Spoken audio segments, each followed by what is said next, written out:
order. I ask unanimous consent that the chair be authorized to declare a recess at any time without objection. So ordered. I'd like to welcome the witnesses to today's hearing. We have Dr. John Plumb, the Assistant Secretary of Defense for Space Policy, back before the subcommittee. John, I think you win the award for the most appearances this year, so you should get a T-shirt for that. I testified at all these hearings, and all I got was this lousy T-shirt, or something like that. Next, we have Mr. Frank Calvelli, the Assistant Secretary of the Air Force for Space Acquisitions and Integration, in his first appearance before this subcommittee. We also have Dr. Christopher Scolese, the Director of the National Reconnaissance Office, and also Ms. Tanya Wilkerson, the Deputy Director of the National Geospatial-Intelligence Agency. Welcome back to all of you. Thank you for joining us. Thank you for your service to our nation. So we're here to discuss one of the favorite topics of this subcommittee, national security space. I was encouraged to hear General Saltzman say just last week at Space Symposium in my home district of Colorado Springs that, quote, the old ways of doing business are too slow, too late to need, and too behind the times to meet the challenges we are facing today, unquote. And I could not agree more. Those of us on this subcommittee know better than most that space is vital to how we fight and win wars. Both China and Russia have seen the advantage we built in space over the last few decades to enable the joint force.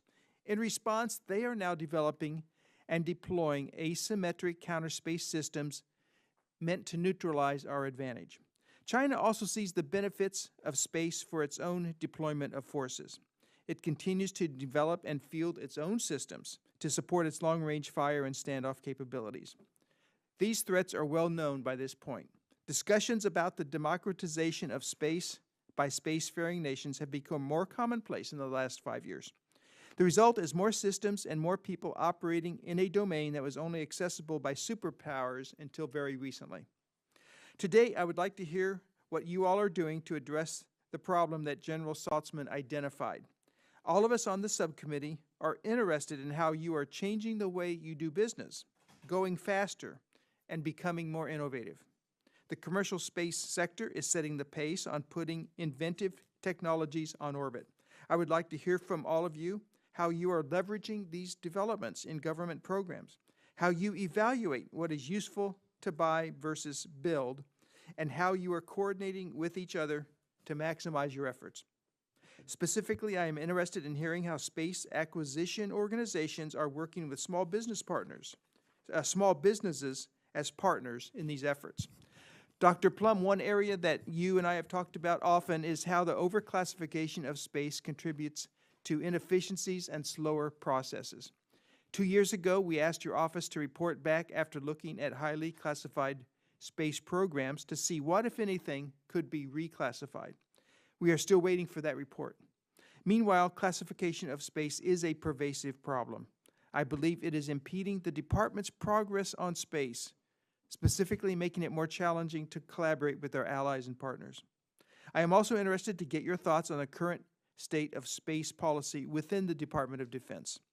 There has not been an unclassified national security space policy document released since 2020, despite a requirement from Congress to produce one. I think you'll agree that a lot has changed in those 3 years, and public discourse is essential to getting our space policy right. Mr. Calvelli, we recently received a report from you that identified the 5 highest and lowest performing major acquisition programs in the Space Force. Unfortunately, it doesn't look like much has changed in this report. The lowest performing programs are all ground systems led by the perennial underperformer, the Operational Control System, or OCX. It's been said many times at this point that it's now a cliche, but ground systems always seem to be the afterthought when it comes to space acquisitions. Ground systems are the nuts and bolts, the bread and butter that make our exquisite satellite capabilities function. We cannot have one without the other. Today, I'd like to hear your specific plan to get programs like OCX back on track and into the hands of the force. I'd also like to hear about the policies you have implemented to make sure that we won't continue to see these problems on future ground acquisitions. And I'm also interested in hearing from the whole panel how the Department of Defense and the intelligence community are collaborating on systems and operations to support the joint force. As we come to terms with what it means for space to be a warfighting domain, we're going to continue to bump up against the line between defense and intelligence authorities. We must make sure that good collaboration continues while also allowing the Space Force to mature into its role as a service. There are many topics for us to cover today. I've gone past my time, so I'll leave it there and turn it over to my ranking member for any remarks that he would like to make.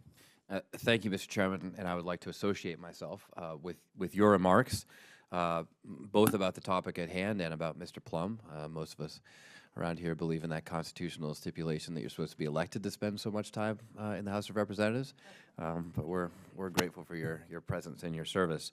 I will try to move quickly through my remarks because they're going to sound very similar to the chairman's. But thank you all very much, this entire panel of witnesses, for being here. Across the jurisdiction of the subcommittee, our national security space architecture is the one that, in my opinion, has experienced the most significant transformation over the past several years. This transformation has been necessary to respond to the rapid pace at which our adversaries are developing, deploying, and demonstrating capabilities in space and on Earth to deny, degrade, and destroy U.S. satellites. In just the past 2 years, the People's Republic of China has almost doubled their number of satellites on orbit to 400, with plans for nearly 1,000 by 2030. And they include capabilities with inherently offensive applications.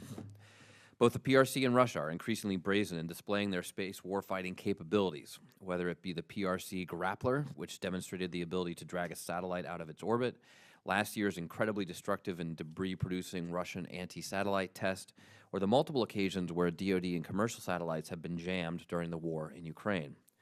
Broadly, the PRC is putting in place the capability and capacity in space and on the ground to hold U.S. assets at risk. Given what we know about PRC ambitions with regards to Taiwan, many experts believe that their first move in a conflict would happen in space. In response to this growing threat, I'm encouraged that this administration has taken seriously the need to move away from the status quo and transition to a more robust and resilient U.S. national security space architecture. This means shifting from several exquisite big juicy targets in geosynchronous Earth orbit, or GEO, to many smaller, more commercially available satellites in low Earth orbit, or LEO. For the NRO, over the next decade, this budget request continues efforts to more than quadruple the number of satellites currently on orbit. This is a sharp departure from the attitude of the department just a few years ago. Despite repeated warnings, the Space Force was modernizing the existing space-based missile warning constellation by simply replacing the large, exquisite, unprotected satellites in the GEO orbit. Over the course of 3 years, the development price tag for next-gen OPIR ballooned to $14.4 billion with significant delays. But in 2021, Space Force pivoted to a proliferated missile warning architecture. The U.S. Space Force and the Space Development Agency, less than 3 years after contract award, just launched its first set of demonstration satellites to prove out the proliferated warfighting architecture in LEO, which will also provide data transport and missile track capabilities. DoD will be able to expand and improve capability every 2 years as soon as this technology is available, rather than waiting for the standard 10-year acquisition cycle that has plagued the space community in the past. In addition to these encouraging steps forward on acquisition, the space community is making strides on the adoption of commercial data and services, from expanding commercial imagery acquired to meet National Geospatial-Intelligence Agency requirements for the combatant commanders, or the great strides Space Systems Command has made to purchase commercial satellite communications and space domain awareness data. This adoption of commercial space has allowed DoD to focus on inherently military needs and stay ahead of our adversaries in the domain. We have also made significant progress in the past several years with our incredible network of allies and partners. In addition to the work being done to share space domain awareness and adversary space capabilities, the DoD Space Policy Guidance released last August explicitly directs that our space cooperation with allies and partners include policy, strategy, capabilities, information sharing, and operations. The administration's announcement that it would not conduct destructive debris-producing direct-descent anti-satellite testing has opened the door to 12 other nations committing to do the same. The U.S. must continue to lead by example on establishing norms of behavior for the responsible use and operations within the space domain. Now, I'm increasingly encouraged by the direction of our space program as a whole, but there are some areas we'll continue to watch closely. In addition to the pattern of large satellite programs being late and over budget, the ground system architecture still frequently comes as an afterthought, and the chairman mentioned this already. Another area where we continue our oversight is in the overclassification of space, another thing the chairman mentioned, which inhibits both our ability to advocate for increasing investment and expanding collaborations with our allies and partners. Space is a fascinating and infinite domain. Until recently, we really only experienced it through the lens of science fiction. But in reality, space has been a part of our daily lives as Americans since the dawn of the space race. And our adversaries are keenly aware of that. Our warfighters everywhere, on the ground, under the sea, and in the air, depend on space. But so do people all around the world, from Americans driving to work or checking the weather to Ukrainians valiantly fighting the unprovoked invasion by the Russians. The global dependence on space often means relying on American satellites. We must keep them secure, not only against the threat we see today, but what we will face in the years and decades to come.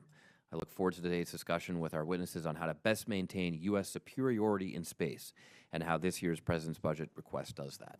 Thank you. All right, our first witness will be the Honorable Dr. John Plumb, Assistant Secretary of Defense for Space Policy with the Department of Defense. The floor is yours. Thank you, Chairman Lamborn. Thank you, Ranking Member Moulton, members of the committee. Thanks for inviting me to testify today on the Department's national security space programs. I'm honored to appear with my colleagues, Assistant Secretary Calvelli, Director Chris Scolese, and Deputy Director Tanya Wilkerson. Space plays a critical role in our nation's security, in our prosperity, in our way of life. For the Department of Defense, space is essential to how we compete and fight in every domain. It provides us with a missile warning and missile tracking critical to defending our homeland. It provides position, navigation, and timing to strike targets with precision. And it provides communication in austere environments to support global command and control. To put it simply, space-based missions are essential to the U.S. way of war. But our competitors understand this. They are fielding and developing increasingly complex capabilities to deny space missions to the U.S. Joint Force. In just the last few years, the quantity and quality of counter-space threats has increased significantly. China has already fielded ground-based counter-space weapons, including direct-ascent ASAT missiles, and it continues to seek new methods to hold our satellites at risk. China is building a space architecture that enables its military to execute long-range precision strikes. China ultimately seeks to challenge our ability to conduct joint operations in the Indo-Pacific. Russia is developing, testing, and fielding its own counter-space systems, including ground-based and space-based kinetic anti-satellite weapons. These are aimed at degrading and denying U.S. space-based services. President Biden's $33.3 billion space budget for fiscal year 24 invests in the capabilities necessary to meet these challenges. This investment reflects an increase of roughly 15% from fiscal year 23. The President's budget request will accelerate our transition to resilient by design architectures. It will enhance our ability to fight through disruption. It will invest heavily in research, development, testing, and experimentation. And it will further integrate space-based services across the Joint Force. The budget request includes nearly $5 billion for missile warning and missile track, including $2.3 billion for new proliferated resilient architectures and $2.6 billion for next-generation overhead persistent infrared. It has $1.3 billion for position, navigation, and timing, including development of the next-generation operational control system for GPS. There's $3 billion for 15 launch vehicles and range upgrades, and there's $4.7 billion for protected and jam-resistant satellite communications, and this includes the Space Development Agency's Space Data Transport Layer. And the budget request also includes additional investments in ground user equipment, science and technology research, and classified programs. Now, my office remains laser-focused on three priorities: space control, space cooperation, and space classification. On space control, the Department will protect and defend our national security interests from the growing scope and scale of space and counter-space threats. And we will, of course, protect and defend our servicemen and women in harm's way from space-enabled threats. For space cooperation, we are investing in relationships with allies, with partners, and with commercial space. These partnerships are an enduring strength and an asymmetric advantage our competitors can never hope to match. And for space classification, the Department is working at the highest levels to remove barriers to sharing information with our allies and to strengthen and streamline our ability to communicate across the U.S. government. And I'll just note both the chairman and the ranking members' strong interest in their opening statements in this issue as well. Our competitors have watched us, they have learned from us, they have stolen from us, and they have developed capabilities to hold us at risk. But they are not ready for us. They're not ready for us today. And with congressional support for the national security space investments in the President's fiscal year 24 budget request, they will not be ready for us tomorrow. So thank you to the committee for your tireless dedication to the department and U.S. national security, and I look forward to answering your questions. Thank you. We will next hear from the Honorable Frank Calvelli, Assistant Secretary of the Air Force for Space Acquisitions and Integration. The floor is yours. Thank you. Good afternoon, everyone. We continue to face an unprecedented strategic competitor in China, and our space environment continues to become more congested and contested. To address these challenges, we are fundamentally transforming our space architecture to be more resilient, proliferated, and integrated to meet warfighter requirements and to counter the growing threats. Today, I would like to discuss the architecture changes that we are making, capabilities that we are delivering, and how we are overseeing and managing the space acquisition enterprise.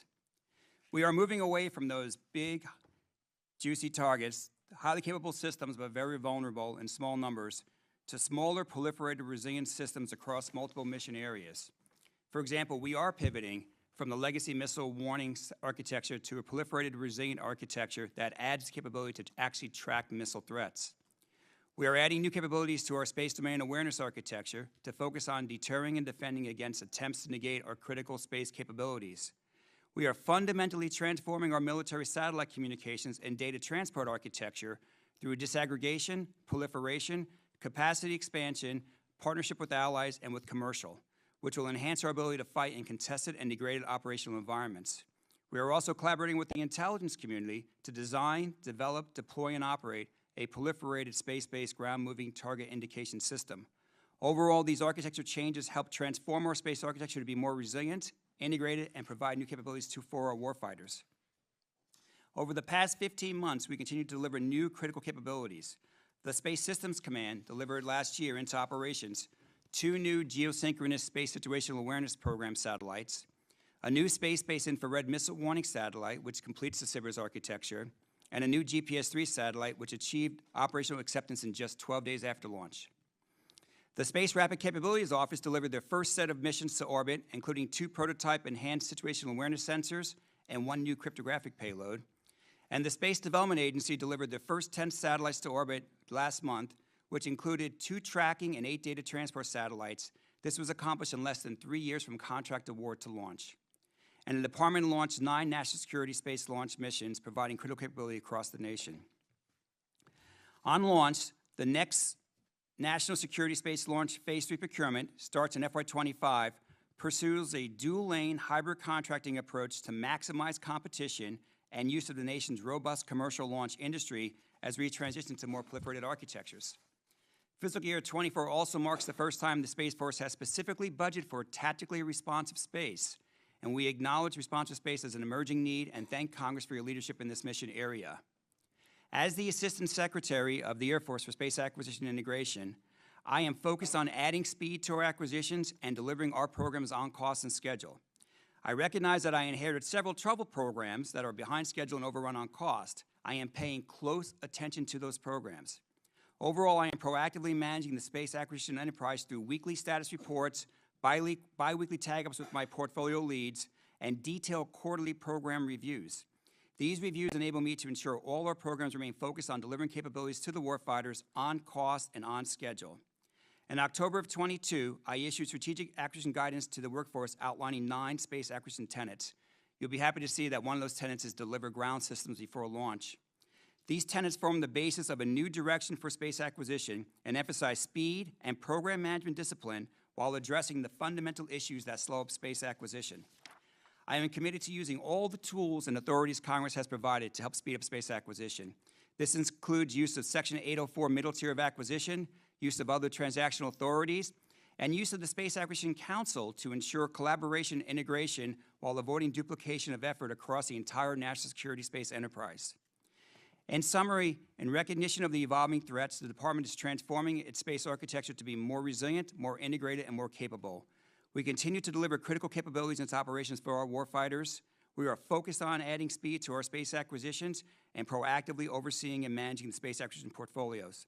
Thank you to the committee for all your support, and I look forward to your questions. And thank you for your testimony. We will now hear from Dr. Christopher Scolese, Director of the National Reconnaissance Office. The floor is yours. Thank you, Chairman Lamborn, Ranking Member Moulton, and members of the committee. It's a pleasure to appear before you today with my colleagues John Plumb, Frank Calvelli, and Tanya Wilkerson, and to represent the dedicated workforce of the National Reconnaissance Office.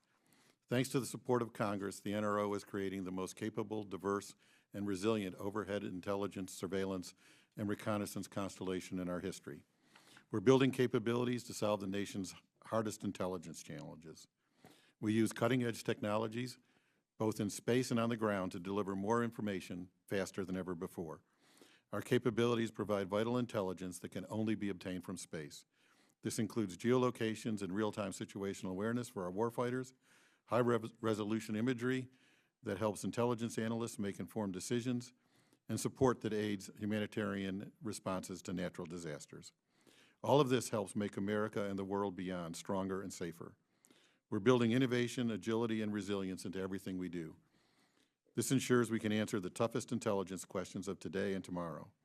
We're designing and delivering systems that can perform multiple types of intelligence missions and quickly pivot among them, whether the needs are traditional analytical support, military requirements for crises like the events in Ukraine, or for humanitarian efforts. Demonstration systems are proving concepts, reducing time for deployment of operational systems and enabling us to fill key intelligence gaps more quickly. All of this requires a skilled and dedicated workforce. I'm proud to say that our team of military, DoD, and IC civilians truly lives up to our motto, above and beyond. We continue to attract great people from the CIA and military, and with the cadre that is now a little more than 6 years old, we just had our best recruiting year and continue to attract outstanding interns, many of whom come to the NRO. This ensures we have a pipeline of talent and skills necessary to maintain our advantage. The qualities I just described, innovation, agility, and resilience, are integral to our ability to stay ahead of our competitors. Our competitors are developing weapons to destroy or interfere with our satellites, as has been mentioned. To stay ahead of the competition and ensure we continue to operate in a heightened threat environment, we're modernizing our architecture on the space and ground. With the strong support of Congress over the last several years, we're improving capabilities, becoming faster, more agile, and more resilient. These investments are already paying off. I'm happy to report that just in the last year, we have fielded over 5 new systems demonstrating innovative capabilities, improved utilization of data, and upgraded our ground infrastructure, with even more to come this year. The NRO is building and delivering a diversified, proliferated architecture that includes large and small satellites, both government and commercial, in multiple orbits. In the next few years, we'll grow from dozens of systems on orbit to hundreds. This will enable us to spend more time over a given area, minimize the time between observations, and offer more capability and a higher degree of resilience. We are pushing boundaries. We're thinking differently. We're using automation and tools to speed the delivery of data. We know we can't solve today's most difficult challenges on our own. We depend on our partnerships. The most critical of those is the U.S. Space Force. Our partnership continues to grow stronger as we expand our interactions and deliver on capabilities.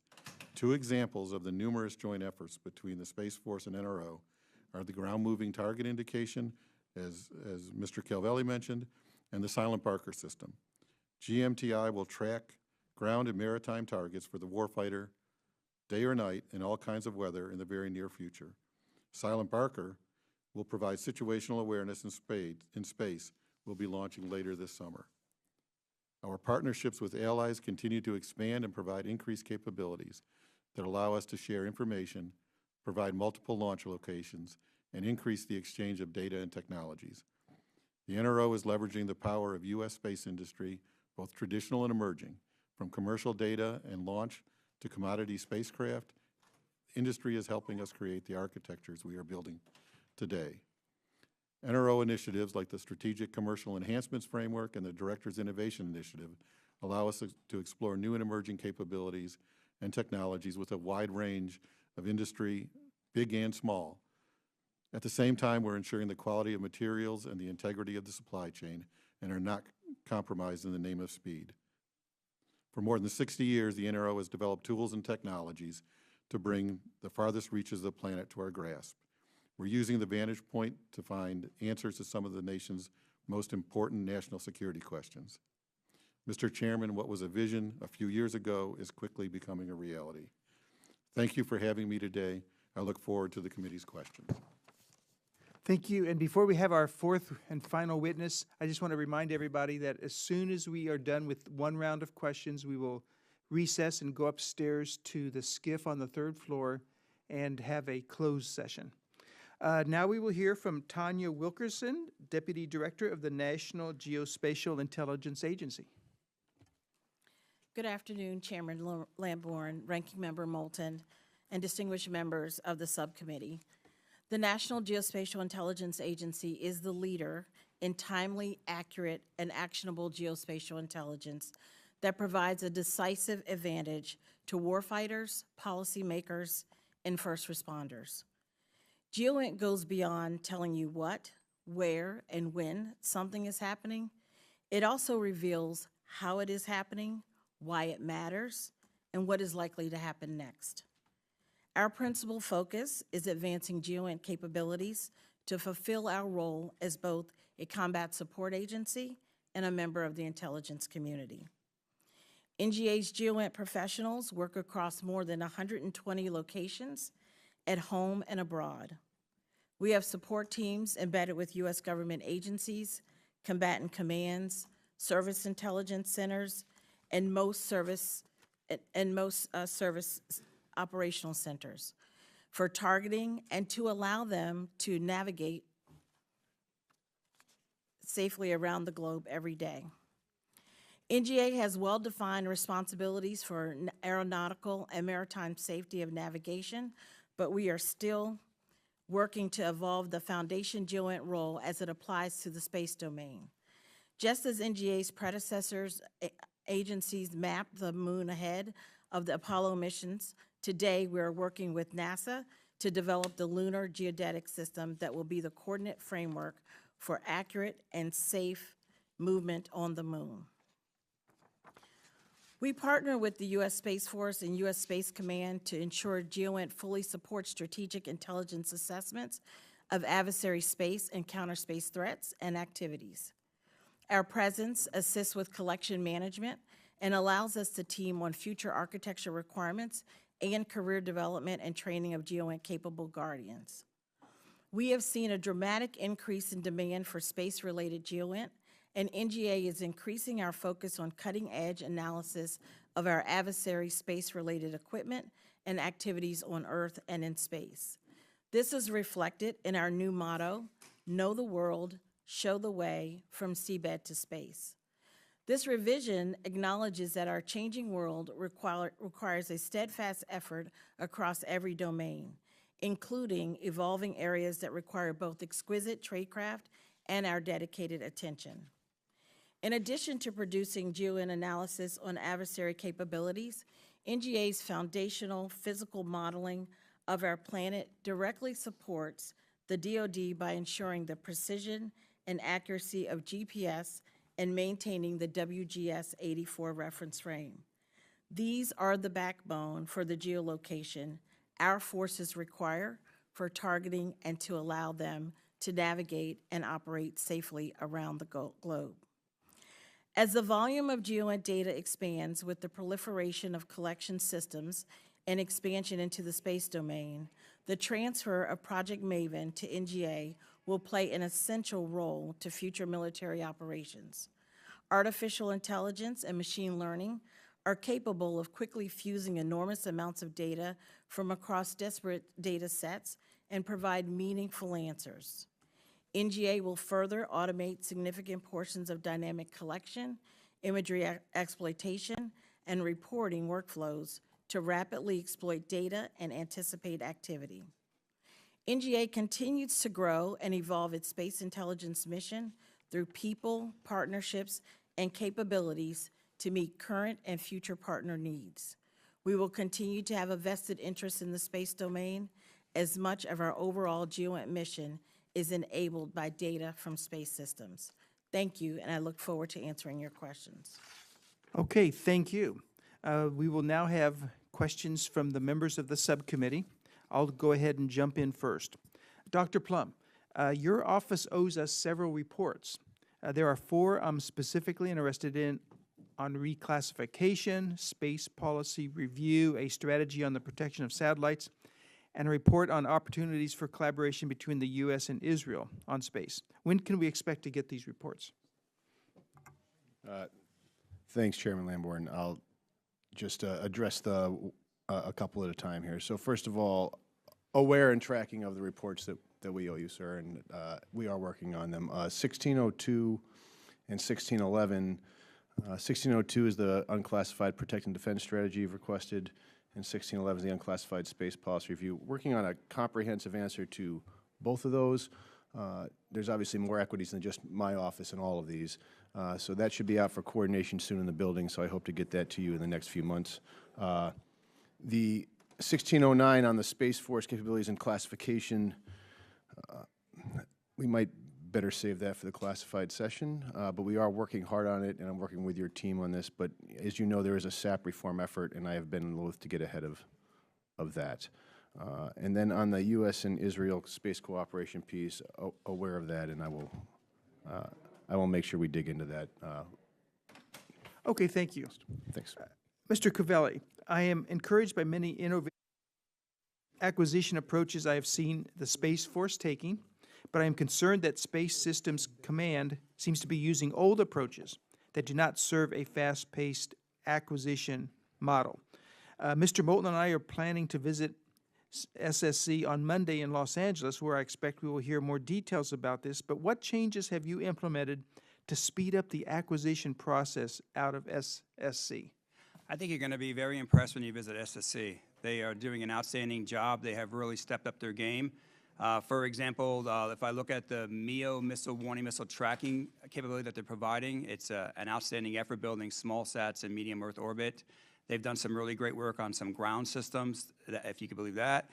They've done some really outstanding work in terms of where they're heading with GPS and how that program is progressing. And so they've taken to the 9 tenets that I put out back in October. They are looking at going smaller with their systems. They are looking at going faster. They understand the direction we want to head in, and I'm really proud of the team out that way, so I hope you enjoy your trip out that way and see the great work that they're doing. Okay, thank you. And also, Mr. Calvelli, I am concerned about the incorporation of small businesses in space acquisitions. My district in Colorado Springs, for instance, is home to scores of small businesses who are pursuing many innovative space technologies. And I know that other members of the subcommittee also represent these types of small businesses. Can you share with the committee initiatives you have put in place to increase the participation of small businesses in space acquisition programs within your purview?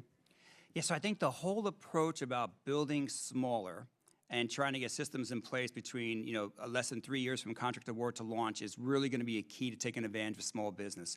Right now, today, when we build it takes 7 years to build a satellite, and then we build the second block, and it takes another 7 years to get there. You're talking 12 to 14 years for technology refresh. If we're launching new systems and developing in less than 3 years and launching them every 2 years, you're talking about significant opportunity for technology refresh and opportunity to on-ramp new and innovative technologies. So that's really fundamentally my approach of getting at that. That's exciting. That's great to hear. And finally, for all members of the panel, and we'll start with Ms. Wilkerson and go down in this direction. As we mature the concept of space as a warfighting domain, how are you thinking about the difference between intelligence and Department of Defense operational missions? Where do you draw that line? So thank you for the question, sir. As a combat support agency and a member of the intelligence community, we are very well informed of the national intelligence priorities as well as the priorities of the warfighters. And so we try to ensure that we are addressing the needs of both of our user sets.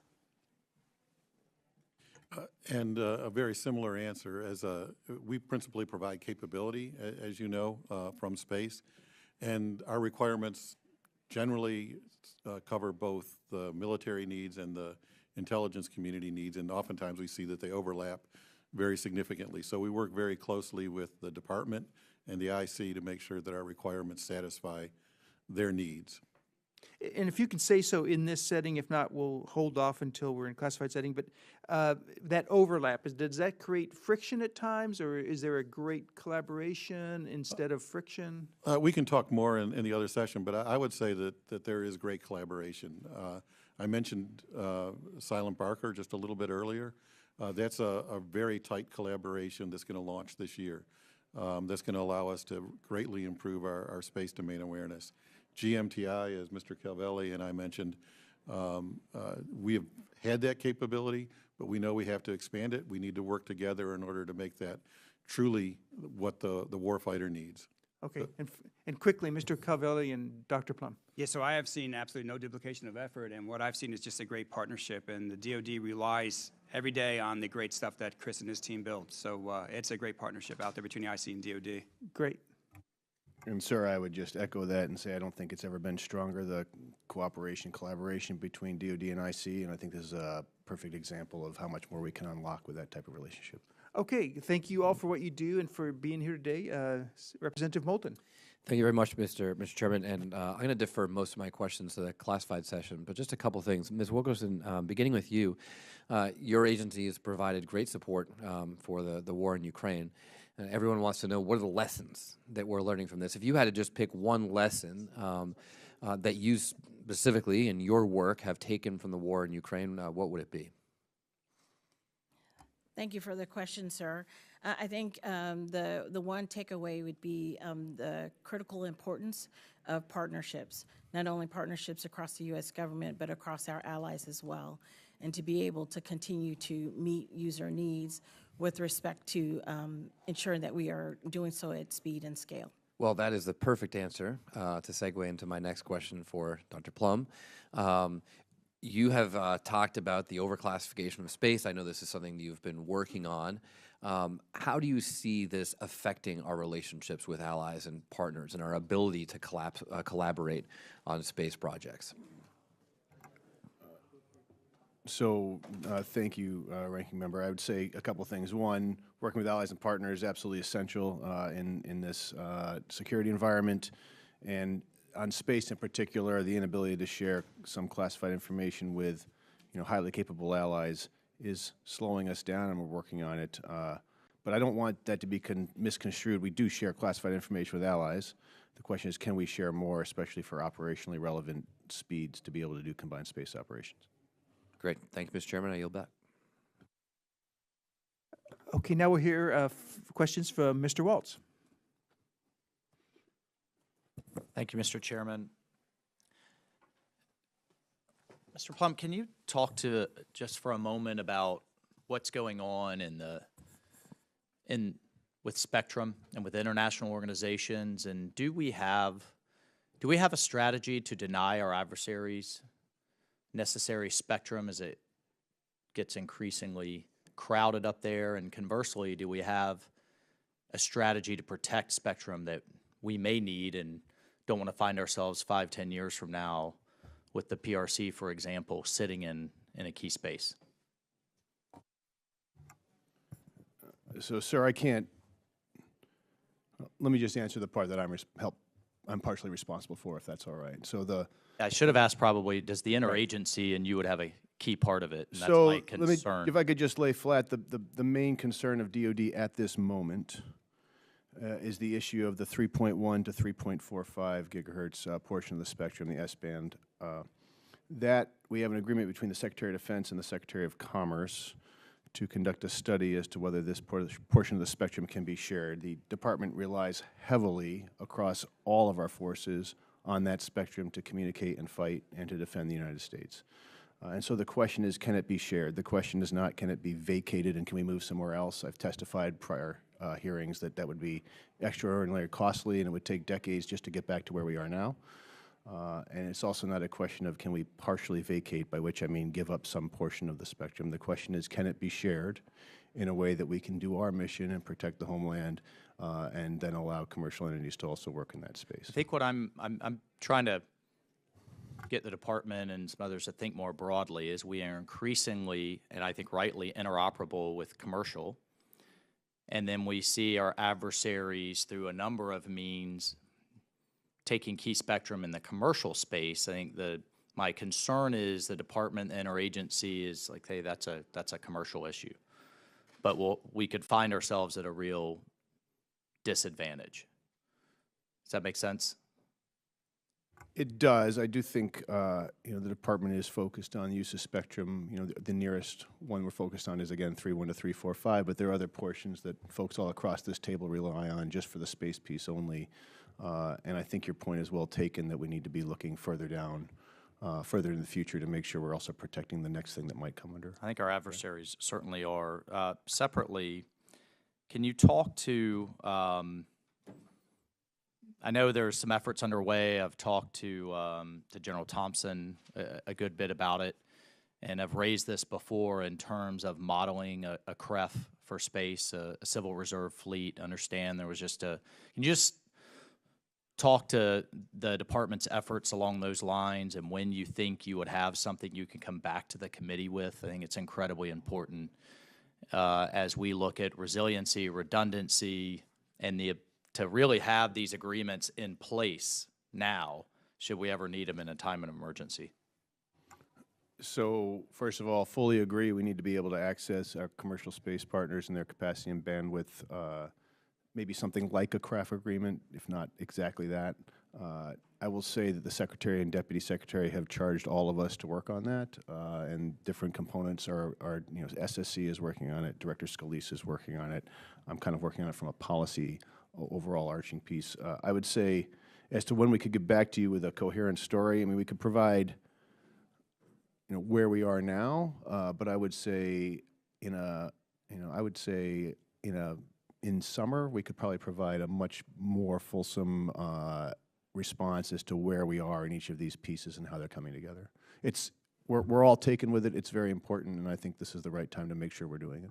No, great. That's good to hear. I think we're moving in the right direction. Just the time I have remaining, our adversaries have clearly militarized space. I mean, let's look at the PRC's new space station and who's manning that. Do we need to rethink our own protocols?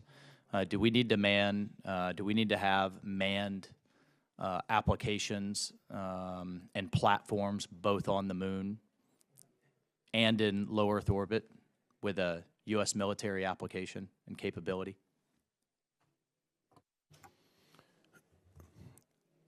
I haven't considered the concept of actually, if you're asking, do I have to have people in orbit to defend orbit, I don't think that is correct. I think what we need to make sure is that we have the right ability and we have a Space Force, working hard on this to protect and defend our own systems, both in space, and protect and defend our troops on the ground from space-enabled threats, and we're working hard on both of those. Thank you, Mr. Chairman. Thank you. We will now have questions from Representative Vasquez. Thank you, Mr. Chairman. Thank you to all the witnesses for taking the time to speak with us today. As you're well aware, space is an increasingly important domain for national security. Nowhere is that more understood than in my home district in my home state of New Mexico.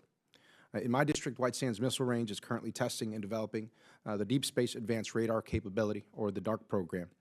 This impressive radar technology detects objects with extreme precision, which allows our operators to have adequate time to maneuver satellites away from debris before a potential collision and give them the ability to identify potential civil and military satellites that may pose threats to our national security. This question is for Dr. Plumb. How does White Sands Missile Range testing and development of the DARC program support our national security efforts in space? Sir, the DARC program is very important, as you just pointed out. I think the ability to have good space domain awareness, including through radar capabilities, is essential to be able to do safe navigation, track orbit, and that applies not just for national security missions, but really for all space missions. Great. And Dr. Plumb, do you think it would be a priority of the Department of Defense to continue on the R&D of the DARC program? Generally, yes. I think we make sure that it works well and we continue R&D. I don't know if Mr. Calvelli might have something to add on that since that Sure, Mr. program's Calvelli. Yeah, under him. Go ahead. thanks to the help from the folks from your great organization, with the folks out of Wismar.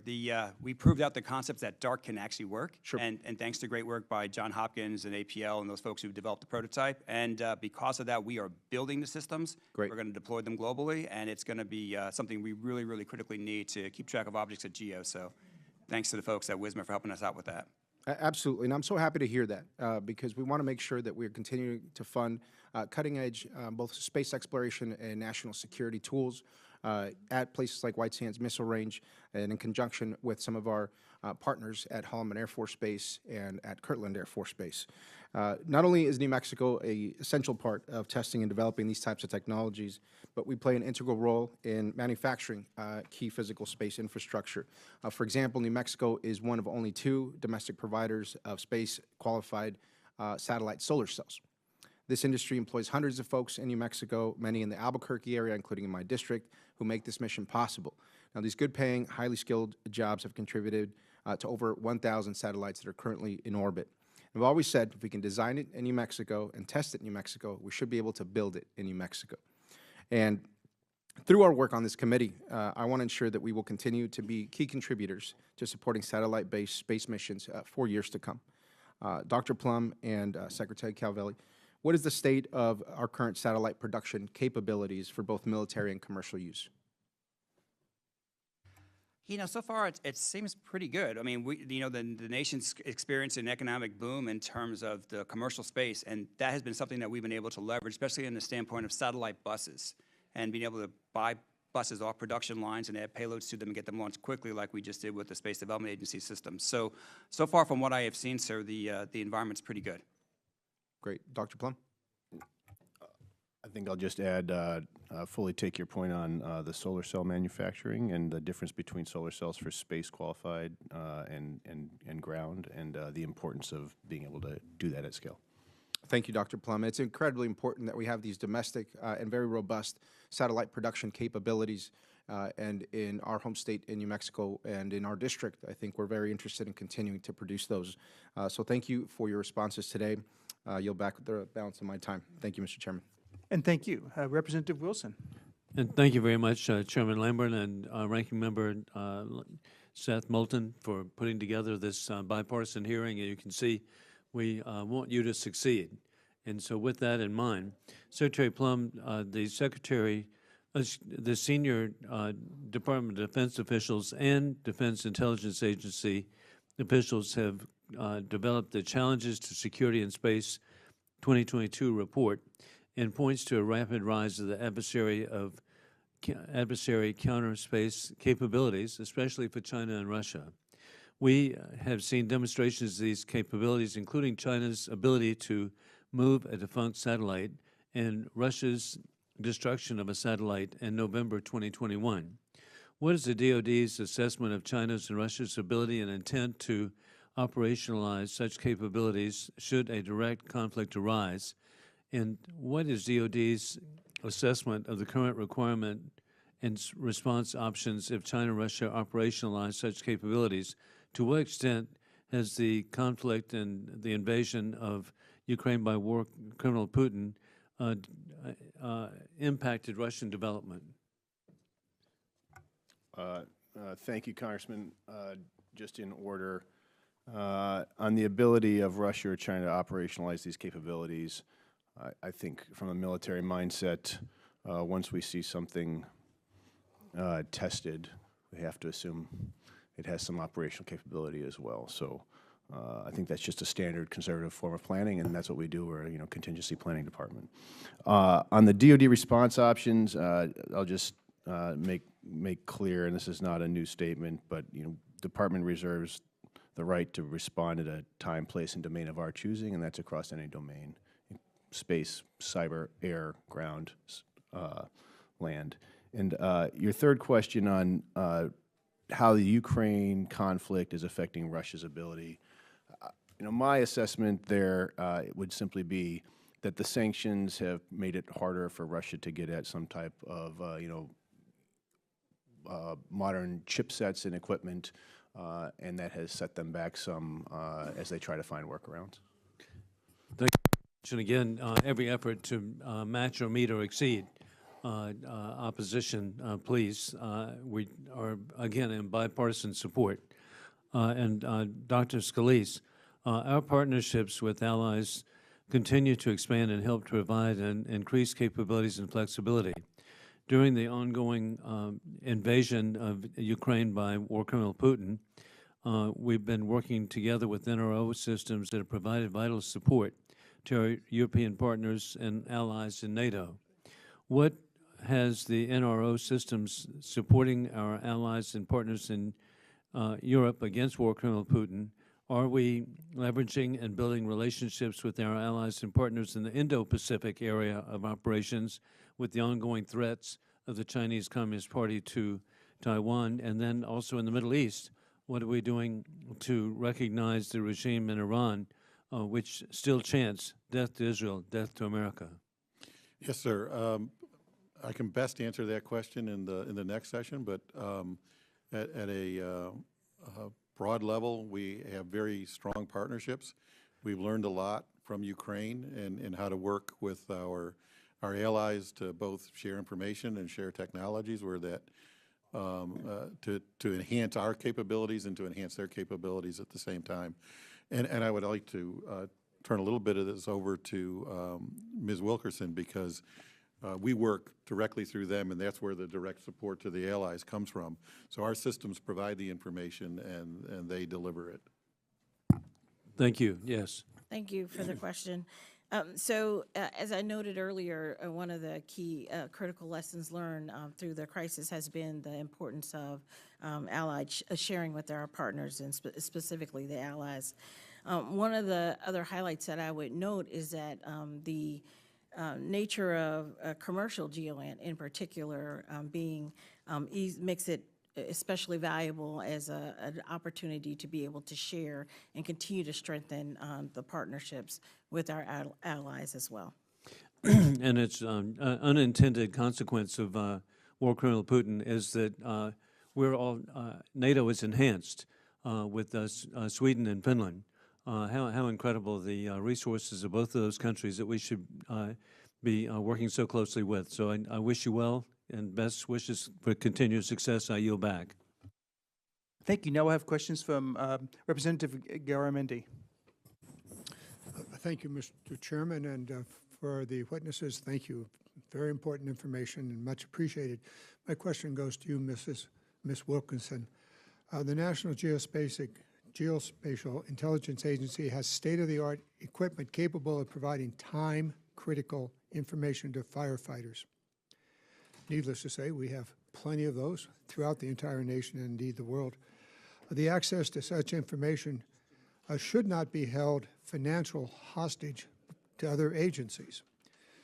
Yet, in fiscal years 2011 to 2018, FEMA paid nearly $1 million reimbursing the NGA for information.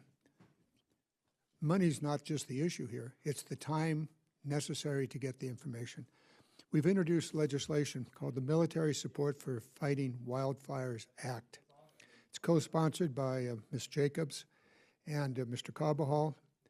We introduced it last year. We're going to do it again this year. It basically would require that the NGA make information readily available to our firefighters as they attempt to save our communities and our lives. Do you have a position on this issue, and can you explain to me how we can make this work? Yes, sir. Thank you for the question.